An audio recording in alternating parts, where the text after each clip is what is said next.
Good morning, everyone. Thank you for joining us. Allow me to introduce to you our speaker today. Dr. Michael Erdman is the head of the Middle East and Central Asia section of the British Library. He received his PhD in Near and Middle Eastern Studies from SOAS in 2018 with a dissertation on the Soviet and Turkish historical narratives of Central Asia between 1922 and 1937.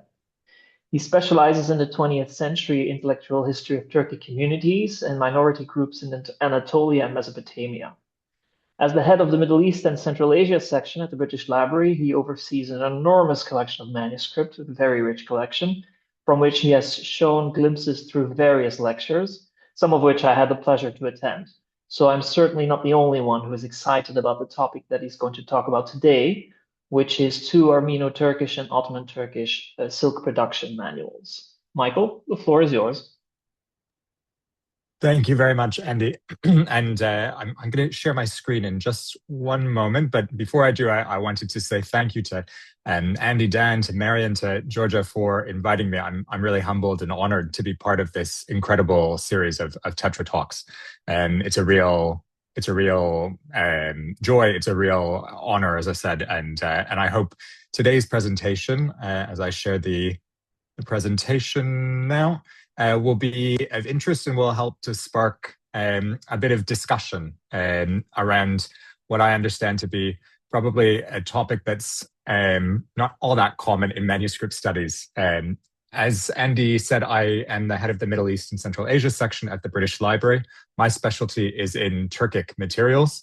But because I oversee such a large collection of works in a variety of different languages from North Africa, the Middle East, the Caucasus, and Central Asia, I had the pleasure of working with two manuscripts spurred on by discussions with Ana Ohanjanyan, and Kerol Sahakyan from the Armenian Genocide Museum to look at one silk production manual in Ottoman Turkish and another one in Armeno-Turkish, which joined our collection in the early 2000s, late 90s, early 2000s, and where I wanted to share with you some of the connections that I found between the two that I think can really provide a productive understanding when we look at the collection a bit more holistically, and also start to bring in other aspects of manuscript studies that aren't always applied to more contemporary materials.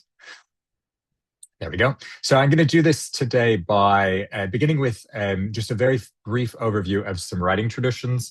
I just want to be able to provide those who aren't familiar with Ottoman or Armeno-Turkish with a bit of an understanding as to where each of them stand in relation to one another.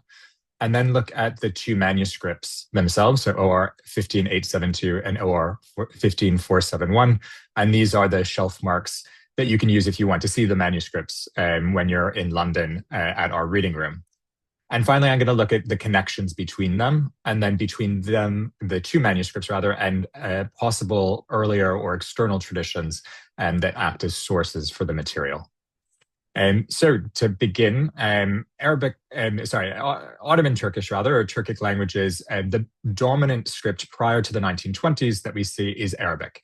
So as you can see here, this is the Divani Kadı Burhaneddin, which is a poetic collection by a famed early Anatolian Turkish author, produced in 1393-94 in Sivas.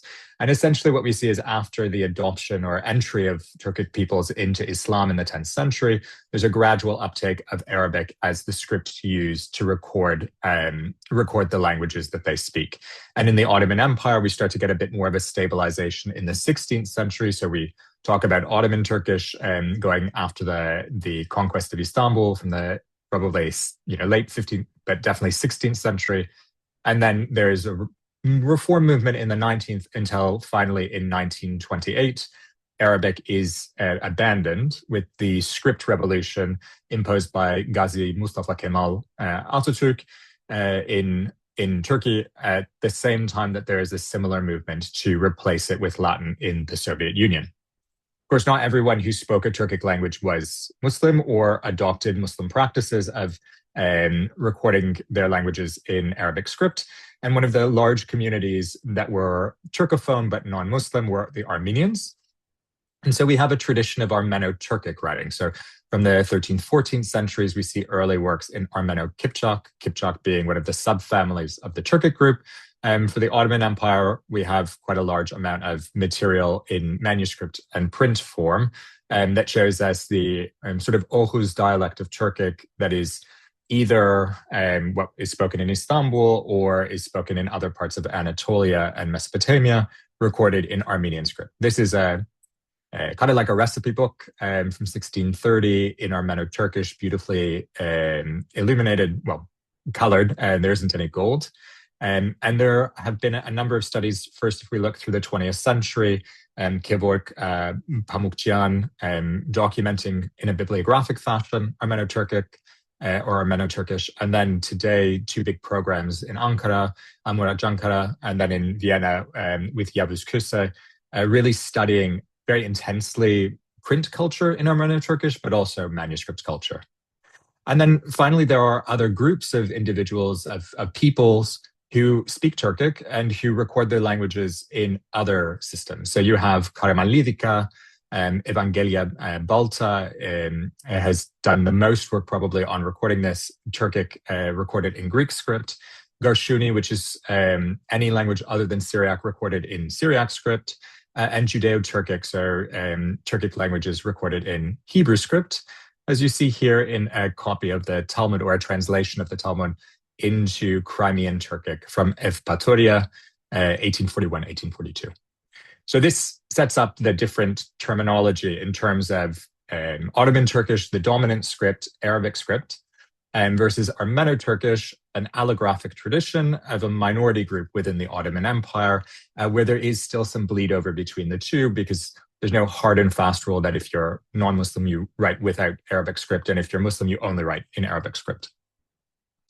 But with that in mind, I want to go from a look at the script traditions to start looking at the manuscripts themselves. So here, the first manuscript I want to bring up is OR 15872, which is a work under İpek Böceği Talimnamesi as a title, which is essentially like a guidebook, if we think of it as like a textbook of silkworm rearing, production, and care. So here you have the opening page of the work. And what we see as we go through the work is that it is effectively it's a good copy of a text that is intended to provide someone who's reading it with an understanding of the history, the anatomy, and the economy of silkworm rearing and production of silk, as well as the veterinary treatment of the silkworms, the larvae, the butterflies, according to contemporary, as in 19th century standards and knowledge. The end of the work has a Rumi date of 18 Eylül 1315. Because of the month Eylül, it is a Rumi date rather than a Hijri one, and we translate this into 30 September 1899. There is another date in the manuscript that is an earlier date, and so what we're looking at is either 1898 or 1899, but effectively the end of the 19th century. When we look at the other pages, you're sort of provided with a wealth of different things to look at here, but what you can see is that this is effectively a manuscript written in good quality rıka. It's on cream paper. I realize iPhone images don't get color correctly all the time, but it is cream paper. It's fairly good quality paper. The main text is in black, and then red is used for important words or for titles and for headers.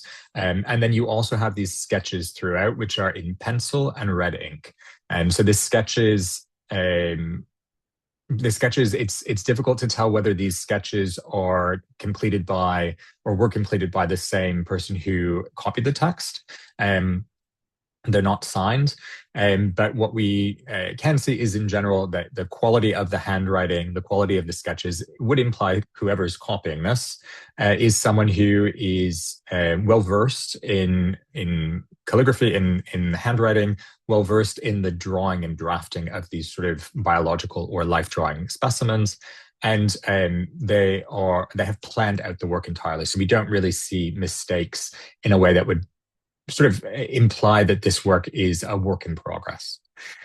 We don't actually have an owner, a copyist name. So although the date is provided at the end in a colophon, we don't actually have the name of the person who produced the volume. But what we do have is a small seal right at the end, which allows us to know that Benzei Maulana Hafiz Abdulaziz is the owner. It's a seal that's dated in the 1890s. And so he is probably, I'm assuming that it's not a woman who's going by this name, but he is probably the one who acquired the manuscript at some point close to its date of production. So we get a bit of a sense about this manuscript having been produced. We don't know who commissioned it necessarily, but we do have a sense that it probably was owned by someone who wasn't the commissioner necessarily, or who didn't feel it necessary to be listed as the commissioner close to its production. The manuscript, however, as we go through it, comes up with a few different things that allow us to make a bit more of have a bit more of an understanding about where it was produced in what context. So if you notice the top of the unvan, it has there Harir Darut Salimi Mektebi, which is also displayed in a beautiful full-page drawing in pencil again, later on in the manuscript. So about 3/4 of the way in, we get this image.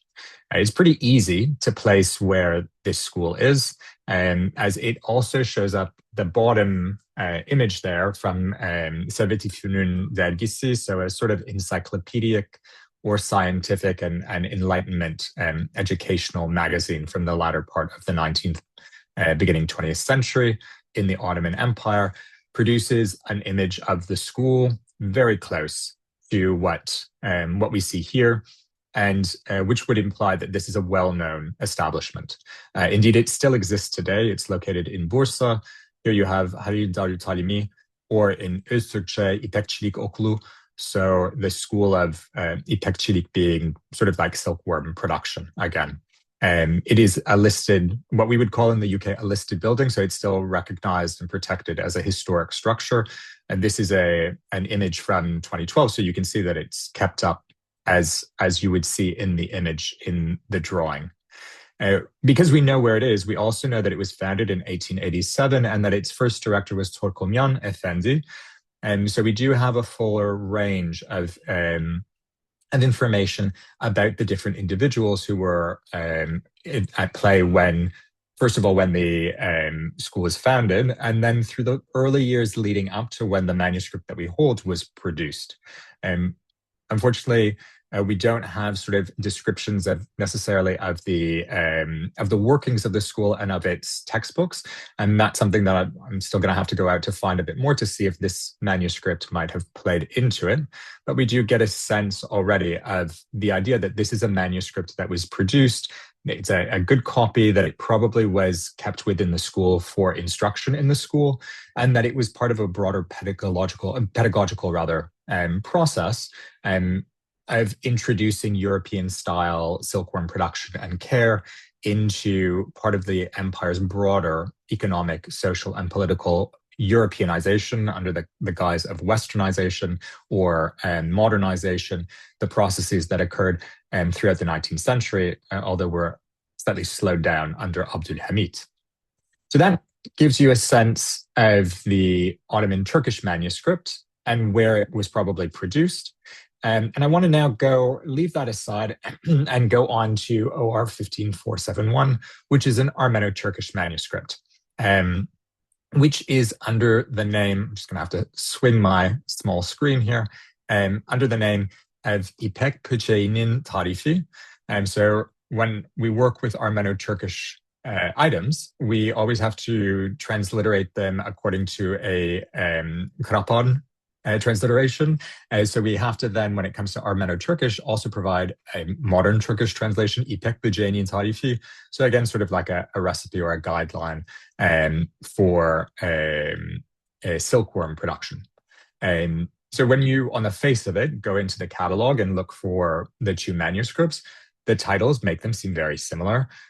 They probably, you think there's got to be something there in terms of the interaction at the very least, that they would provide similar information.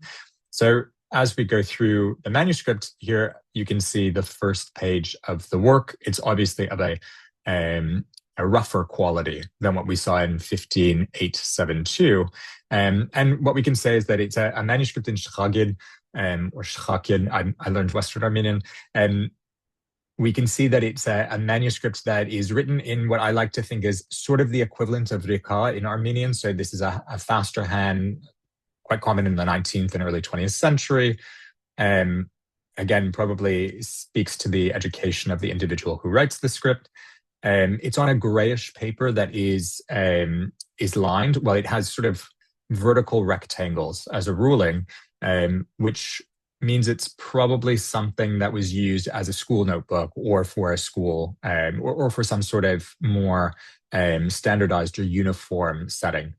It is written in black ink, and there are pencil annotations, pencil illustrations throughout the manuscript, far fewer number than what we see in 15872.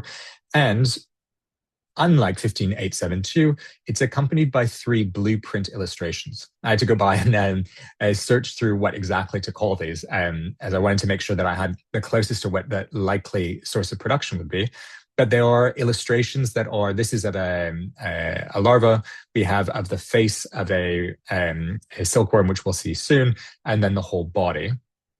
What we can say is that comparing between the handwriting in the blueprints and the handwriting in the manuscript, it's very likely that the blueprints were produced by the same person who copied the manuscript. What we don't know is whether the blueprints were produced before the copy of the manuscript or afterwards or in tandem. We also don't know, as I haven't actually been able to find other copies of these, whether these were blueprints produced just for this manuscript or others exist around the world. They existed and were saved for other usages as well. And what is good is that on one of the, actually on 2 of the blueprints, we have the illustrator's name. It's just that it's easier to read on one of them, and it's Kim Hagopian. So Kim might be, I don't know, Hurken, it might be Krikor, but we do clearly see it's Hagopian as the last name. So we're able then to clearly state that these blueprints were produced by a Mr. Hagopian or a Ms. Hagopian, and that this individual is also probably the copyist of the entire text of 15471. So we can guess that Hagopian is the one who is our creator, at least for a later work. Mr. and Ms. Hagopian did not include an actual colophon to their manuscript, but there is a note at the end of the manuscript in French which says Brousse le 1629, and I think that's février 1908. So Bursa, a city in Anatolia, and the 16th or 29th of February 1908. That, of course, is in French, and it's in a different script from the vast majority of the manuscript.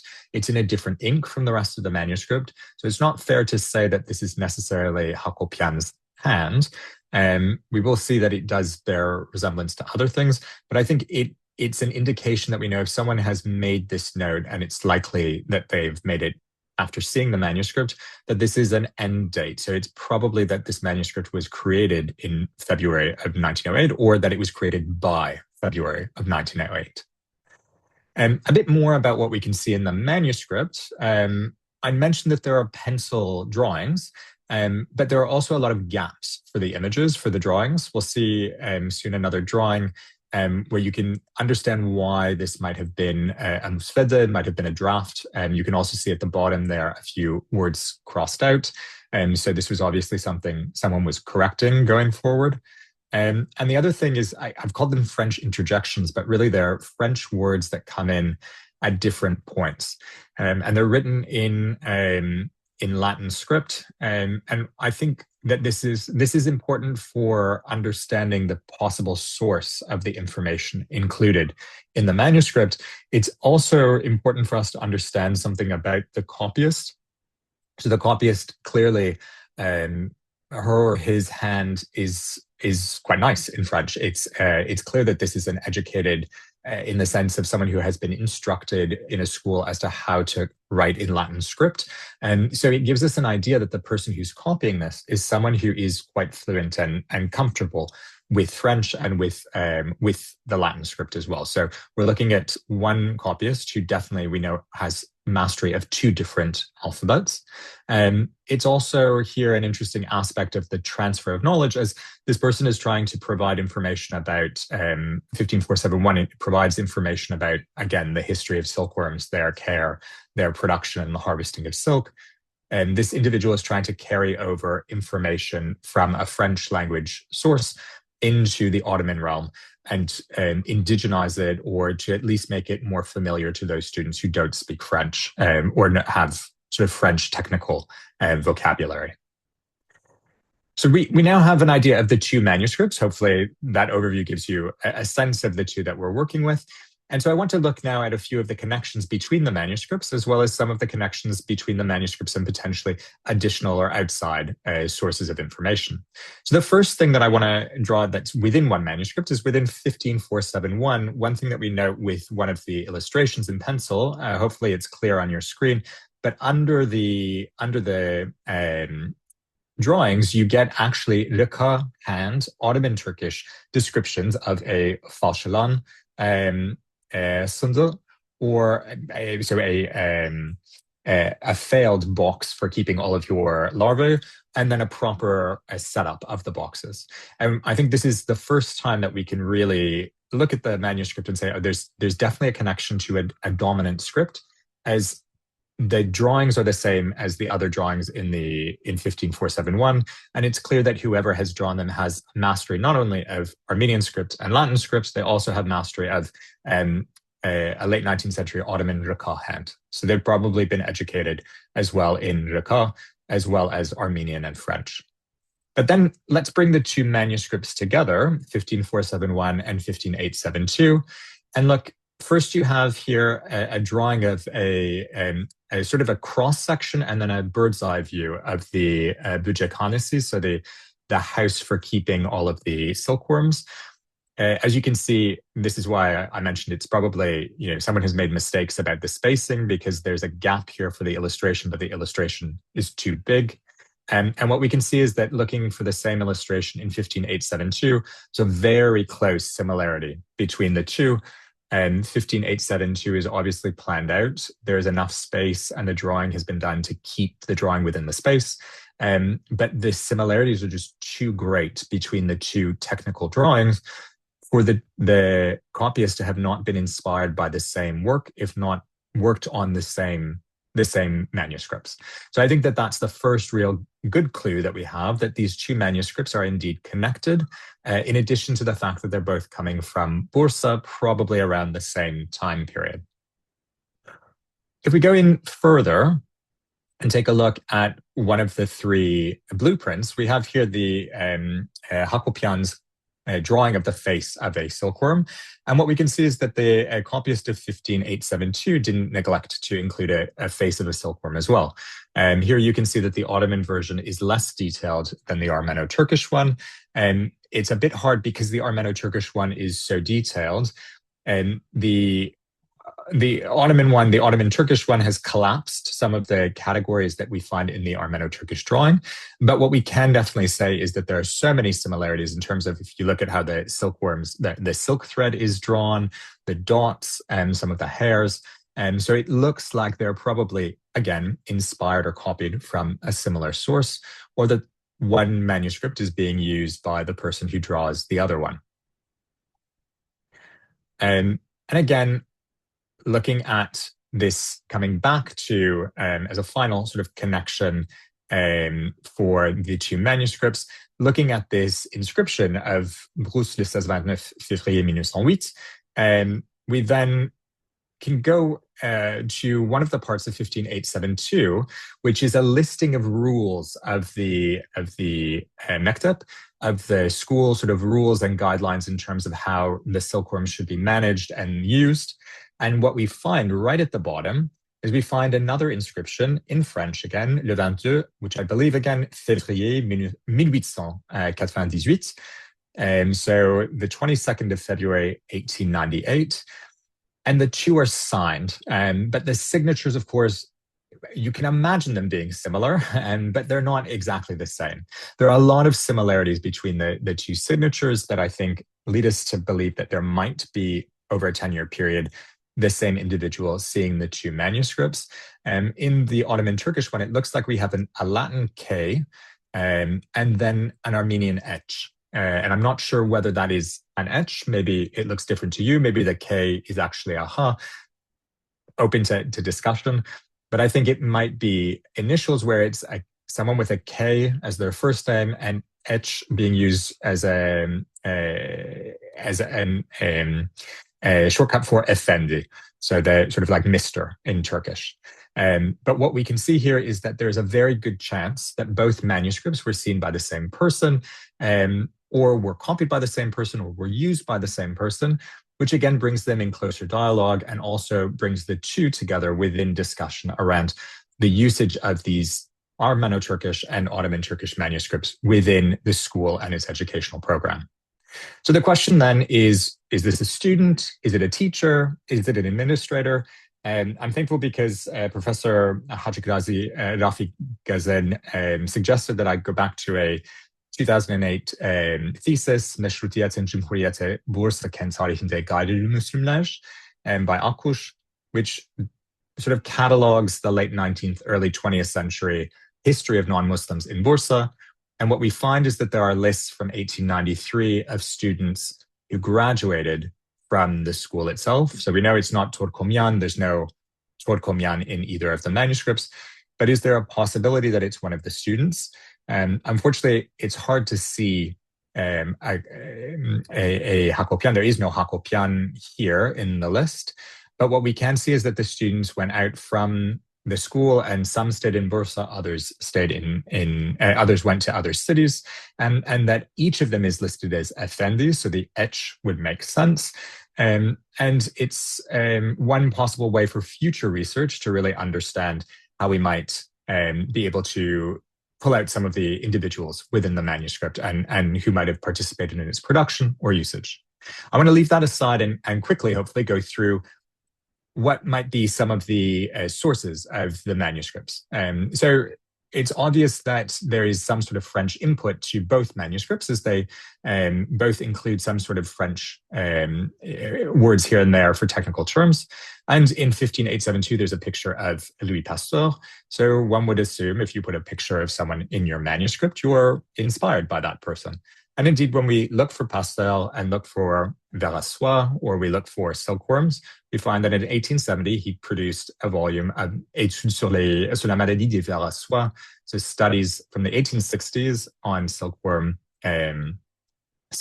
ailments. The table of contents in 15872 doesn't match the table of contents in Pasteur's work, so we know that there's an inspiration, but it's definitely not a copy. But what we can start to do is go through 15872 and look for similarities. So the first is here the Böcekhane in 15872, and find, again, a similar drawing flipped in Pasteur's work. They're not identical, but they are very similar in the setup. So what we can say is that, okay, well, some of these drawings are either taken from Pasteur's work, or they're taken from works that are similar periods, similar times, similar inspirations.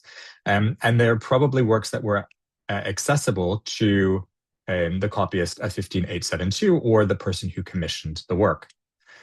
Similarly, as we go on and look at some of the drawings that we have in 15471, what we can start to see, looking at the plates that come in Pasteur's work, is that there are a number of technical drawings that clearly have been taken over. Especially, I think, if you can, probably the clearest here is if you see the caterpillar at the top and the far left-hand side plate. It's very clear that this is a very similar drawing. And obviously, the caterpillars will look the same all over the world. But I think here what's crucial is understanding that this is sort of a schema that has been taken and used. So it's not even that the caterpillar is flipped, which I think is a really interesting development or an interesting insight into the manuscript, because it does sort of show that this earlier work in Ottoman Turkish probably was inspired by Pasteur's work,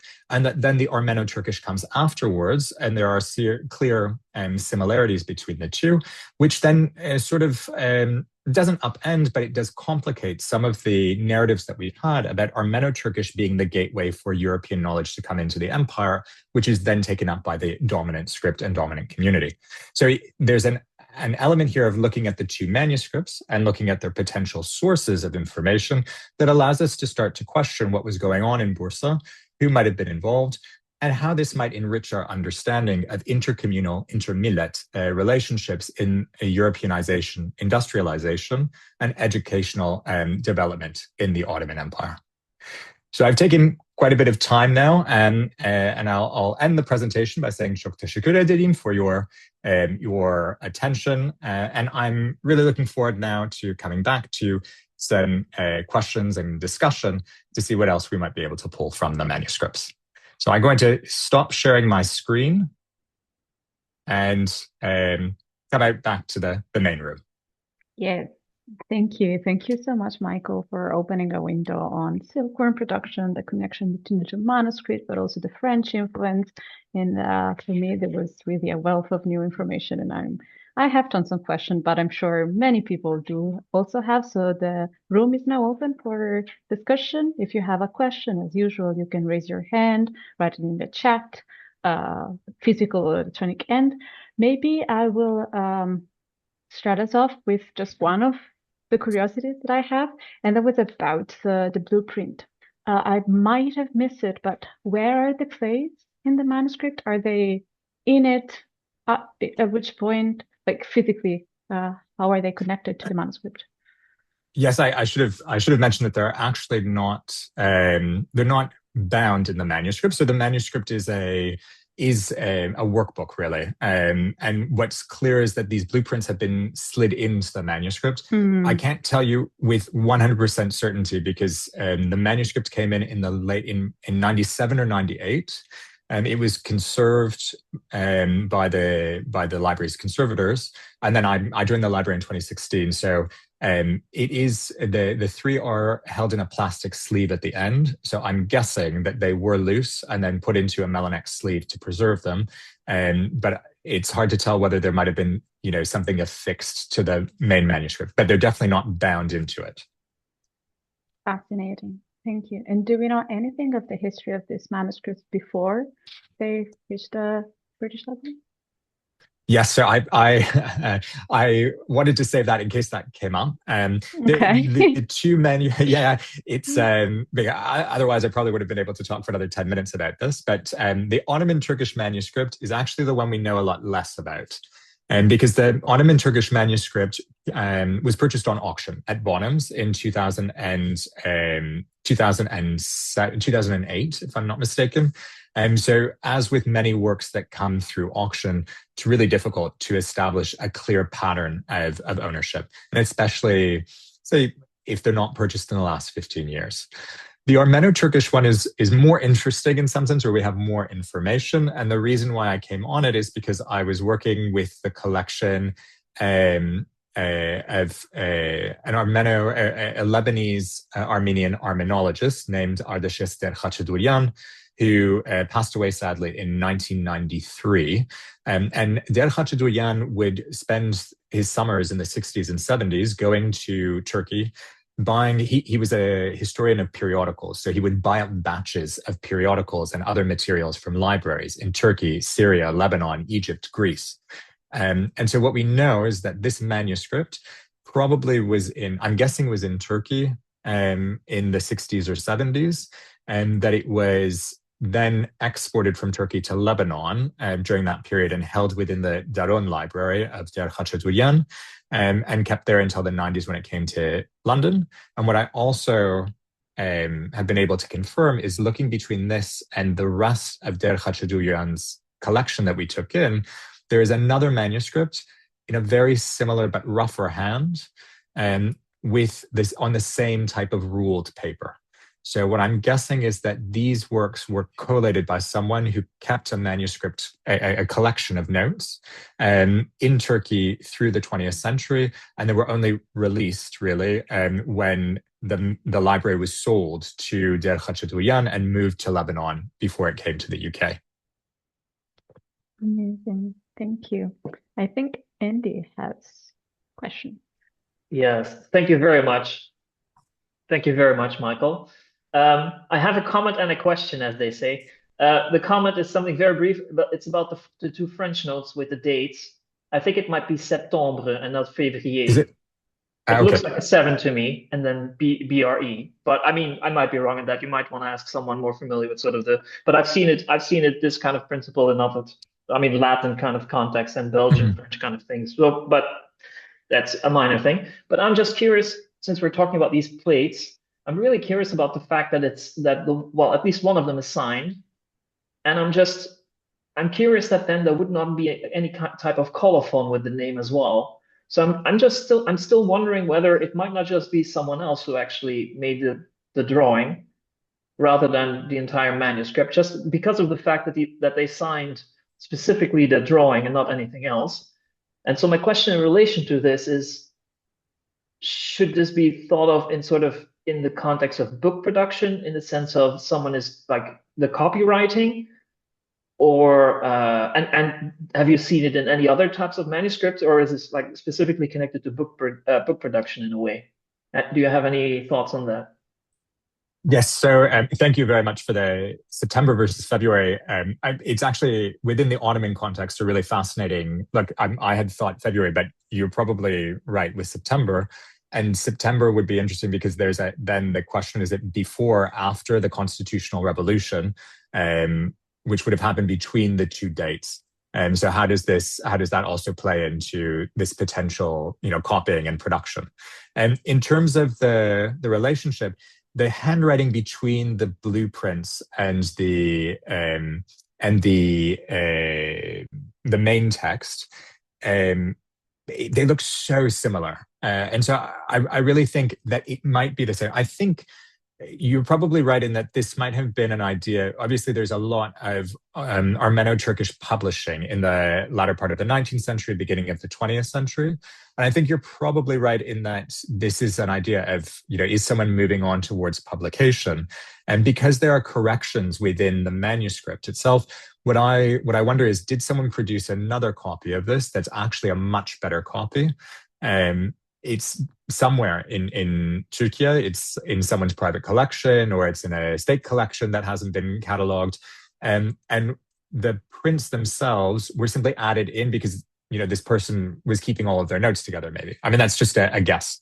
And the Ottoman Turkish manuscript was cataloged by Dr. Yahya Nurgat, who worked with us for 6 months to catalog the later acquisitions of Ottoman materials. He went through a look into so there's a guide from Turkey called Özeges, the old style writing bibliography of all of the Ottoman language books that are produced. And we couldn't find an Ottoman language book that matched the same sort of text as the Ottoman language manuscript. Potentially there's an Armeno-Turkish one that's out there, and there's a lot less data compared to Ottoman works, a lot less data on the publication. So it's a matter of trying to go out and find and see whether there might be something that does match it, because then I think that would really give us a clue. All of the publication data would come in, and it would make sense that there would be something printed if this was an educational resource, if it was part of a pedagogical program. Can I continue with it? Just in terms of pedagogical program, are you referring to, is it specifically students in relation to the trade, to the silk production, or is it more generally students in a school just copying something?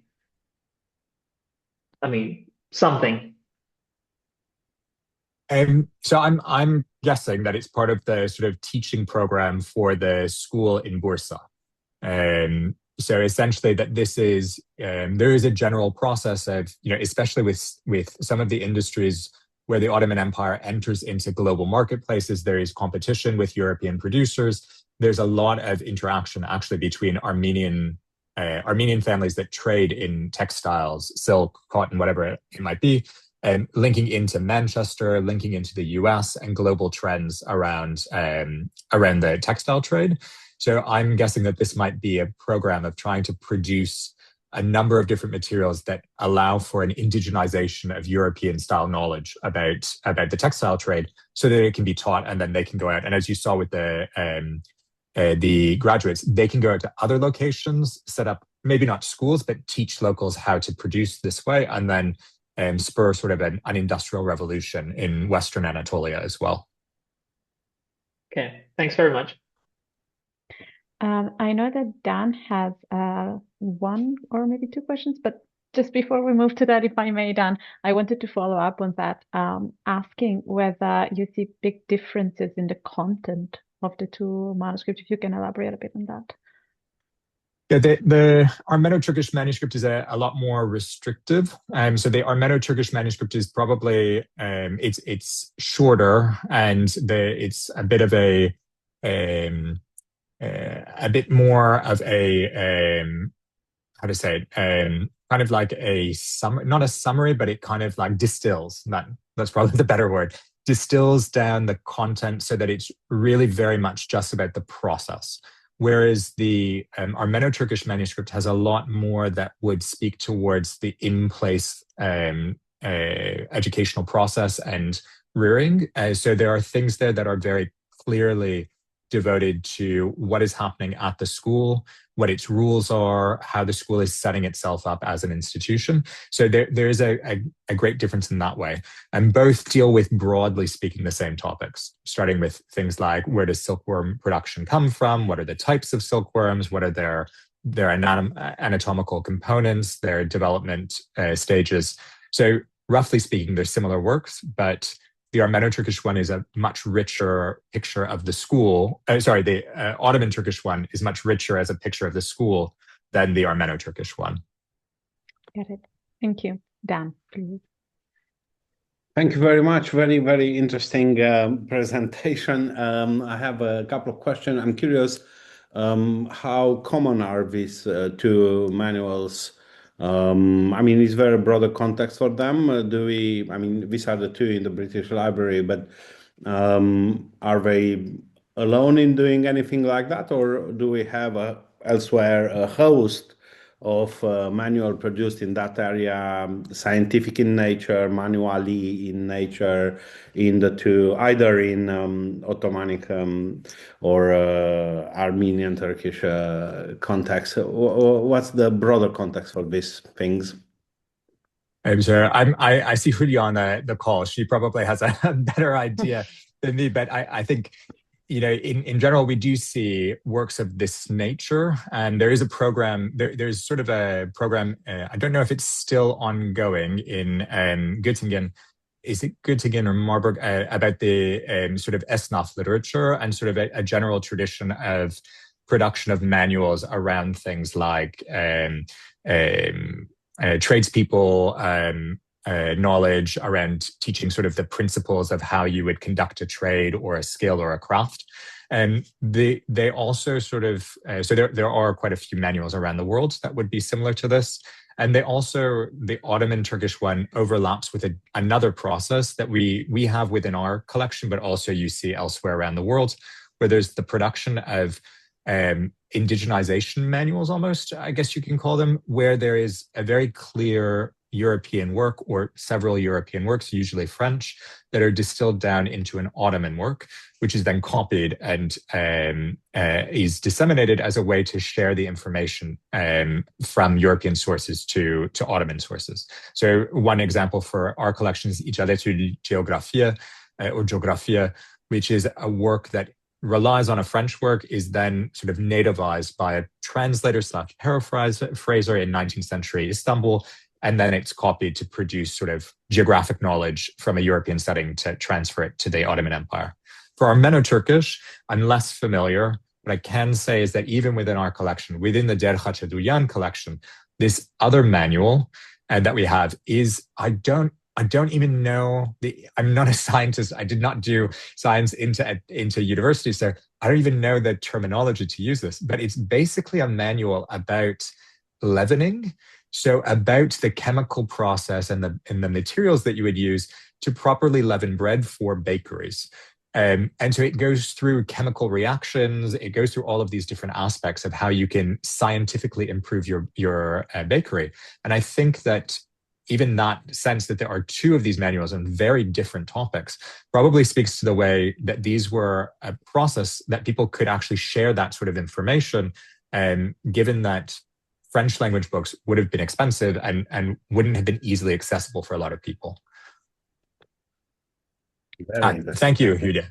Yeah, this is just to share with you. I mean, Please. I'm not an expert in this, but Meric, she wrote a very good PhD in French about the connections between French and Ottoman, overall Ottoman agricultural exchange, actually, between the two. And may I add, or maybe you know, Michael, already, there is one print, it's Armeno-Turkish, but earlier than your manuscripts. It's from 1871. And it's, I can share it. I mean, it's it's already digitized from the NLA, the National Library of Armenia. And it's, interestingly, it's Armenian and Armeno-Turkish, both are in, and I guess in that case also some French influence, but I'm not into silk, not at all, but into print, into Armeno-Turkish print. I can send it to you. That'd be wonderful. Thank you. Because it has a very similar title. It's İpek Böceği Terbiyesine Dair Talimat için. And okay. it's only about 30 pages, 28, 29 pages. So I guess, and it's nearer to Pasteur, the French author. Maybe there's also some. Oh, that'd be wonderful. Thank you. Maybe this is, I'm wrong, and it's French to Armeno-Turkish to Ottoman to Armeno-Turkish. Who knows? Who knows? Yeah.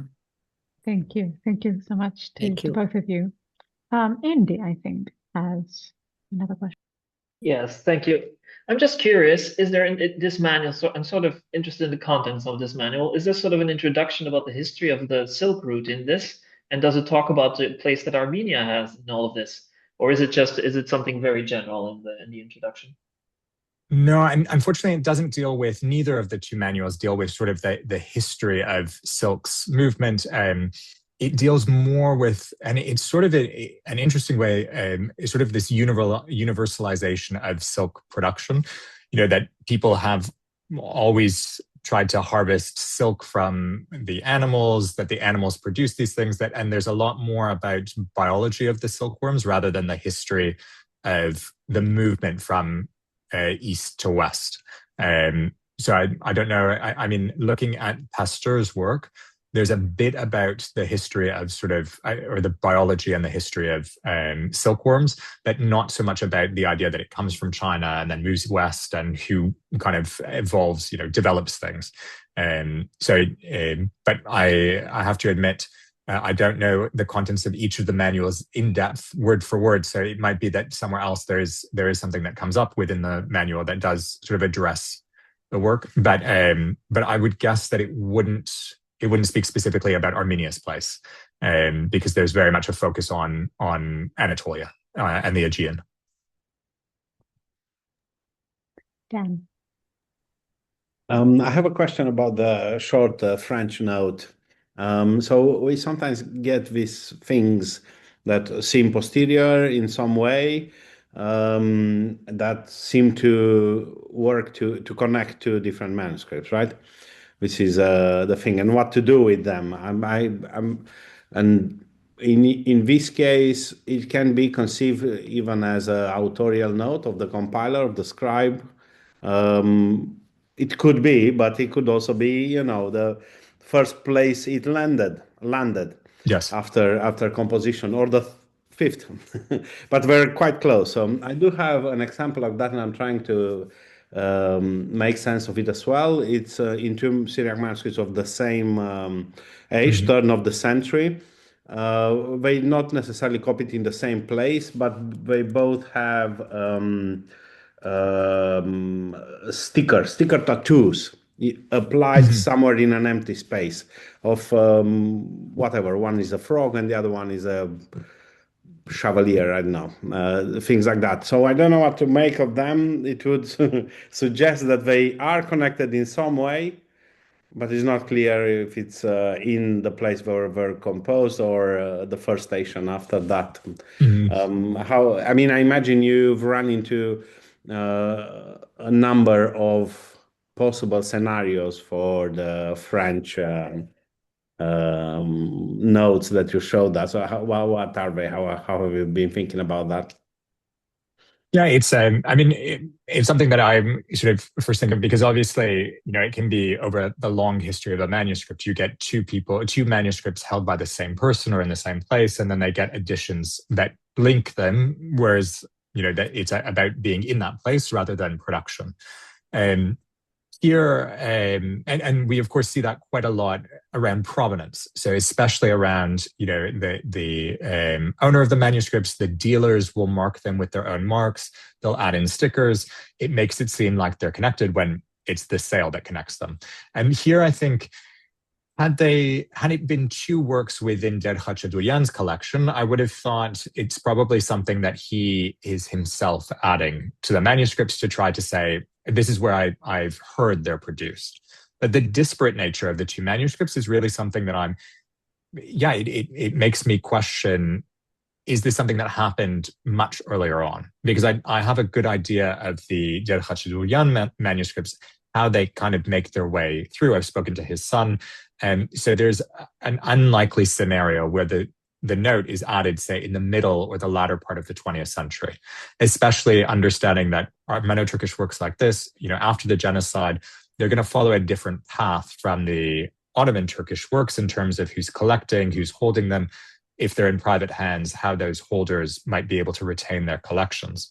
But there are a number of different scenarios that I think you could have, for example, French travelers who come through, French administrators who come through.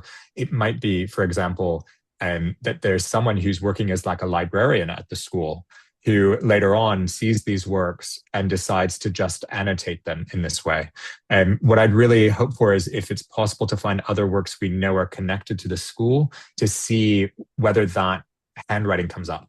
Because I think that will give a really good idea as to whose handwriting it might be and when it was applied. But I think that we're looking at that handwriting probably coming about, possibly not being, it's good as a time to end to say that the manuscript couldn't have been created after this, if that is a true statement. But it's hard to tell at this point exactly who's doing it, and although it's probably happening in the first 2 decades of the 20th century. Very interesting. And you did not seem surprised on the notion of stickers. Have you seen stickers around in manuscripts around that time? Stickers from, say, late 19th or early 20th century. Yeah, well, whenever. I have seen a few. There is one that was quite interesting of a Syriac sticker put into a Coptic manuscript, or a Copto-Arabic one. But I have seen a couple of them. We do have some sort of curiosities that we then, you go through and you ask, is this a repair? Is it an ownership mark? Is it something else? And I'll follow it up with an email. That would be great. Because those are the things that often, in our haste to just get something out there so someone can find a manuscript, we don't necessarily catalog. So it'd be wonderful to find more examples. Thank you very much. Yeah, thank you. Just probably, I saw Maria's hand, so I'm gonna give the floor to her. I just wanted to add that the moment you showed the signature, the two signatures, the first idea that came to mind was somebody reading and certifying in a way that the content was correct. But then you show the students, so probably that was something different. But just throwing it there. Maria, please, floor is yours. Thank you. Thank you for the fascinating paper. My question is about, so one of the few manuscripts you talked about has spaces for images, for diagrams. And I was wondering, and you compared it to the other one, and you could make out what potential images came in these gaps. But are there any markings within this manuscript, perhaps notes in pencil or the text itself, rubrics, paratextual material that would suggest what images came there? So without comparing it to the other manuscript, do we get a sense of what diagrams or images came in these gaps? There aren't necessarily in the way. So I don't know if it was clear in the Ottoman Turkish one, but you can see in some of the images where there are numbers. So it makes it clear that, for example, in the Ottoman Turkish one, that someone has drawn, for example, the Bucekhane, and then they're saying, okay, well, these are the different, parts 1 through 8, and then in the text you can refer back to this. Thanks, Mara. You can refer back to the text to the image, and the image will then be able to clearly be related to what's coming before or after. It's a bit harder in the Armeno-Turkish one, but I think we can guess from the way that the text describes sort of what is before or after, that we can guess what would be there. So the text does talk about, for example, the organization of the actual boxes. So then you can guess that probably within those spaces, there would be the diagram of the boxes. And what we know from the Pasteur work and from the Ottoman Turkish one is that there are